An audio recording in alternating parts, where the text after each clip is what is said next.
Listen to that sound, that dull, cardboard thud against your doorstep. It's the heartbeat of the modern world. You didn't just buy a toaster. You didn't just order a 3-pack of organic cotton socks because you were too tired to drive to the mall. You participated in a liquidation event. You signed a micro-treaty. We like to call it convenience. We treat it like a natural right, like clean air or gravity. But convenience is a success mask. It covers the features of a face that has been slowly, methodically erased. You thought you were buying time, but you were actually selling your town. Success is a lagging indicator. The death of Main Street happened years before the for-lease signs went up. By the time the plywood goes over the windows of the local hardware store, the funeral was already over. You just hadn't received the notification on your phone yet. Look out your window.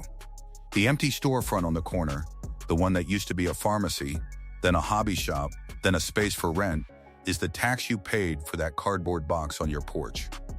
We traded the messy, inefficient, human friction of a community for a smiling arrow and a tracking number. We traded the soul of the city for the speed of the algorithm.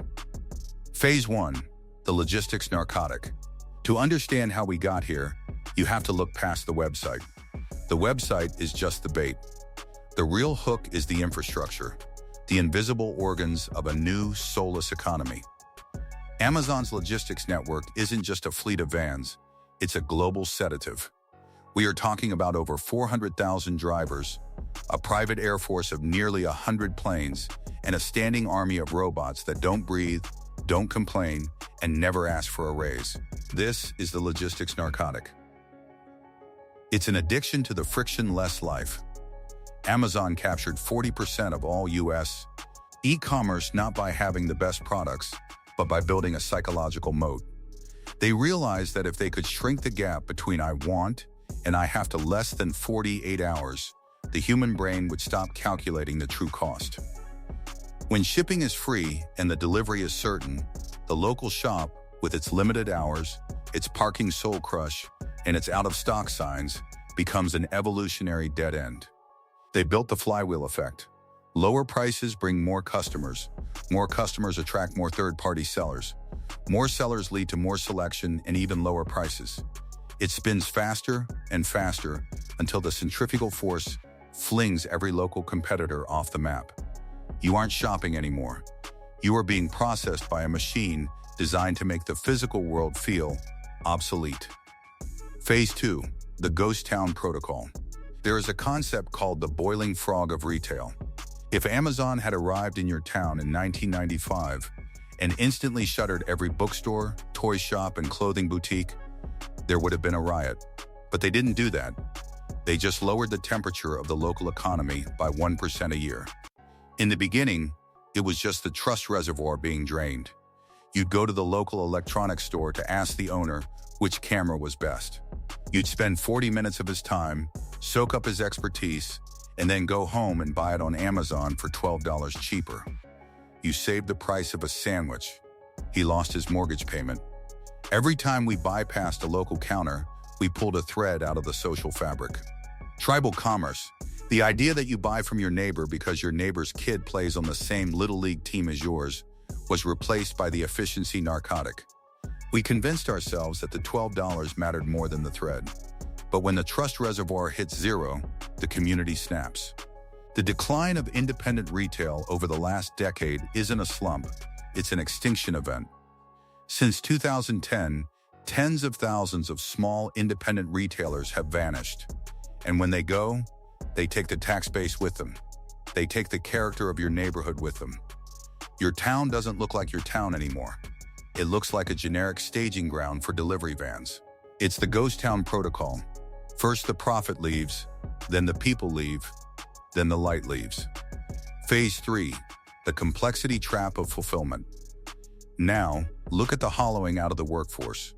We were promised that the new economy would create better jobs. We were told that as the old inefficient store owner faded away, a new era of high-tech logistics would rise.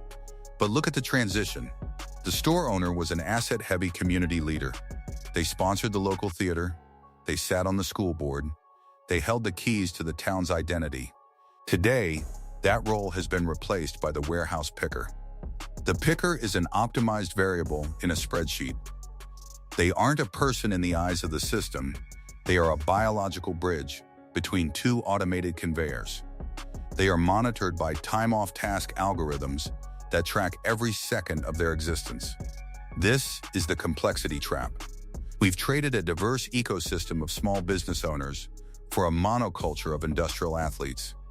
The American workforce used to be built on upward mobility through ownership. Now, it's built on the final optimization. We've traded the dignity of the merchant for the efficiency of the cog. And the kicker? The cog is only temporary. Amazon didn't build those warehouses for people. They built them for the robots that will eventually replace the pickers once the sensors become cheaper than the health insurance. Phase 4, 2026, and the final optimization. It is 2026, and we have reached the terminal stage of the Amazon effect. We are now living in the era of predictive shipping. The complexity trap for local stores is now inescapable. Amazon no longer waits for you to click Buy Now. Through AI-driven forecasting and massive data harvesting, they know what you want before you do. They are moving products to a hub near you before the thought has even fully formed in your prefrontal cortex. How does a local bookstore compete with a company that has a digital twin of your soul? How does a hardware store survive when Amazon's AI has already calculated that your water heater is likely to fail in the next 3 months and has a replacement stage 5 miles away? This is the final optimization. The physical world has been mapped, indexed, and predicted. We have reached a point where the efficiency narcotic is so potent that the very idea of going to the store feels like a Victorian hobby. We are trapped in a loop of our own desires, fed back to us by an algorithm that views community as a friction that needs to be smoothed over. The moral outro. We are living in a K-shaped world. On one side, there is the convenience, the seamless, godlike power to summon any object on Earth to your door in hours. On the other side, there is the cost. The cost is the identity of the places we live. You cannot A/B test your way back to a community. You cannot download a sense of belonging. The Amazon effect isn't just about retail. It's about the slow erosion of the spaces between us. We've optimized the world so thoroughly that we've removed the people from it. We are left with a paradox. We have everything we want, delivered instantly, and yet we feel more isolated than ever. We saved $5 on the toaster, but we lost the person who would have fixed it, the person who would have sold it, and the street where we would have walked to find it. Next time you hear that thud on your porch, don't just open the box. Look at it. Realize that it's not just a package. It's a brick from the wall of a building that no longer exists. It's a fragment of a main street we traded away because we were too busy to care. Convenience is a luxury that costs us our identity. And in the end, we might find that the Amazon effect was the most expensive free shipping we ever received. The question isn't whether you'll keep ordering. You will. We all will. The question is, when the last local shop closes and the last street is just a corridor for autonomous vans, what will be left of the here and now? Maybe the reason it's called Prime is because it took the best years of our towns and left us with the cardboard scraps. Enjoy your toaster. It arrived exactly on time, but you might find the house it was delivered to feels a little more like a warehouse every single day. The air in our cities has changed. It tastes of diesel exhaust and silent desperation. We've entered the algorithmic endgame, where the local economy isn't being outcompeted, it's being suffocated by a blanket of pure efficiency. We are living through a great flattening. Every town in America now shares the same aesthetic, a ring of crumbling brick in the center, surrounded by a fortress of gray fulfillment centers on the outskirts. This is the lagging indicator of our cultural bankruptcy. We mistook a distribution network for a civilization. We thought that as long as the GDP grew and the stock price climbed, the how didn't matter. But the how is everything. The how is the difference between a neighborhood and a zip code. We've turned our homes into terminal nodes in a global supply chain, and in doing so, we've turned ourselves into mere consumers of our own decline. We are finally realizing that the Amazon effect was never about books or toasters, or even cloud computing. It was about the commodification of time itself. By making time efficient, they made it empty.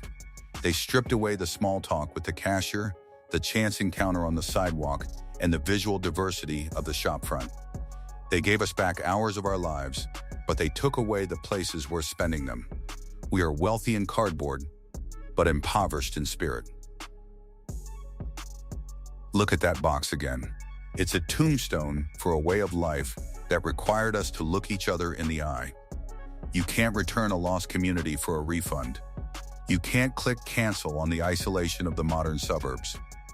We are optimized, tracked, and delivered, but we are undeniably alone. The doorbell rings. The ghost of Main Street is at your door, and it's asking if the convenience was worth the silence.